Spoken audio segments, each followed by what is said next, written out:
Fasting, रोज़ा रखना और उसके फ़ायदे। और मैं अपना थोड़ा पर्सनल एक्सपीरियंस भी आपसे इस वीडियो में शेयर करूंगा, क्योंकि मैं बहुत फ्रीक्वेंटली फास्टिंग करता हूँ, इंटरमिटेंट फास्टिंग करता हूँ, वाटर फास्टिंग करता हूँ, कि उसमें यही होता है कि 16 घंटे, 18 घंटे, 20 घंटे जो है आपकी फास्टिंग की विंडो होती है, जिसमें आप कुछ भी नहीं खा रहे होते, सिर्फ पानी का इस्तेमाल होता है, इलेक्ट्रोलाइट वाटर होते हैं,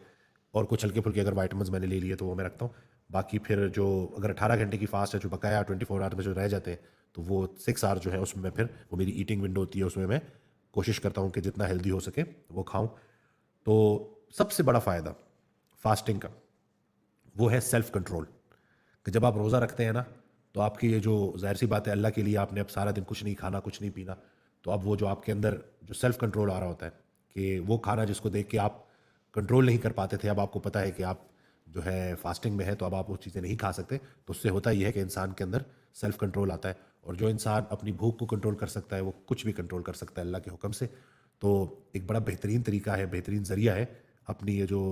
ख्वाहिशात हैं इनको, और ख़ास तौर पे जो ज़बान का चस्का है इसको काबू करने का। अनफॉर्चुनेटली हमारी सोसाइटी में हुआ ये है कि ये एक महीना जिसमें खाने से ज़्यादा खिलाने पे जोर देना था, और अपनी उस लाइफ में डिसिप्लिन को लेके आना था, भूख को कंट्रोल करना था। फास्टिंग के बेनिफिट्स में, रोज़ा रखने के बेनिफिट्स में सबसे बड़ा बेनिफिट जो मैंने बताया कि सेल्फ कंट्रोल है, उसके साथ साथ आपकी भूख कंट्रोल हो जाती है नेचुरली तरीके से। जब मैं फास्टिंग प्रैक्टिस करता हूँ और ब्रेकफास्ट स्किप करता हूँ और उसके बाद मैं क्लिनिक पे बैठता हूँ, तो मैं सारा दिन पेशेंट्स देख रहा हूँ, तो मुझे भूख का एहसास नहीं होता। लेकिन अगर उसके बरक्स मैं सुबह का नाश्ता कर रहा हूँ, मैं ब्रेड ले लूँ, और उसके बाद अगर मैं पेशेंट्स देखना शुरू करूँ, तो मेरी भूख ज़्यादा मुझे फील होती है। तो इंटरमिटेंट फास्टिंग या जो रोज़ा है, ये बेहतरीन टूल है अपनी भूख को कंट्रोल करने का। बहुत सारे लोग जिनको लेप्टिन रेजिस्टेंस होती है, एक हार्मोन है, वो काम नहीं कर रहा होता, जिसकी वजह से शदीद भूख लगती है। रमज़ान के जो रोज़े हैं और अच्छी अफ्तारी सहरी बेहतरीन टूल है अपनी भूख को कंट्रोल करने का। थर्ड नंबर पे जो इसका सबसे बड़ा बेनिफिट है वो है कि इंसुलिन के लेवल्स को कम करने का रोज़े से ज़्यादा बेहतरीन तरीका और कोई नहीं है। डाइट बहुत बाद में आती है, सबसे ज़्यादा इफेक्टिव तरीका है आपको फास्टिंग के ज़रिए इंसुलिन के लेवल्स नीचे आते हैं। और जब इंसुलिन के लेवल्स नीचे आते हैं, उतनी ही आपकी इंसुलिन इफेक्टिव होती है, उतनी ही आपकी शुगर कंट्रोल होती है, उतनी ही आपकी बॉडी में सोजिश कम होती है, उतना ही आपका फैटी लिवर ठीक होना शुरू हो जाता है, उतना ही आपके कोलेस्ट्रॉल के लेवल्स ठीक हो जाते हैं। तो एक बेहतरीन टूल है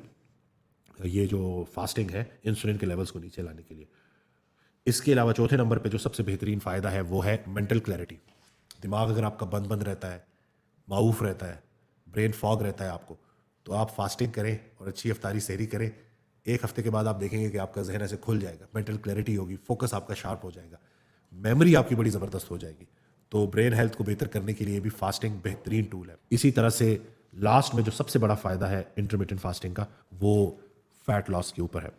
कि सस्टेनेबल फ़ैट लॉस हम अचीव कर सकते हैं इंटरमिटेंट फास्टिंग को अपनी ज़िंदगी का हिस्सा बनाकर। अभी एक महीना जब ये रमज़ान के महीने के जो रोज़े हैं वो मुकम्मल होंगे खैर से इंशाल्लाह, तो उसके बाद आपने हफ्ते में जो रोज़े हैं, जो रसूलुल्लाह सल्लल्लाहु अलैहि वसल्लम की सुन्नत है, उसको भी आपने प्रॉपर प्रैक्टिस करते रहना है।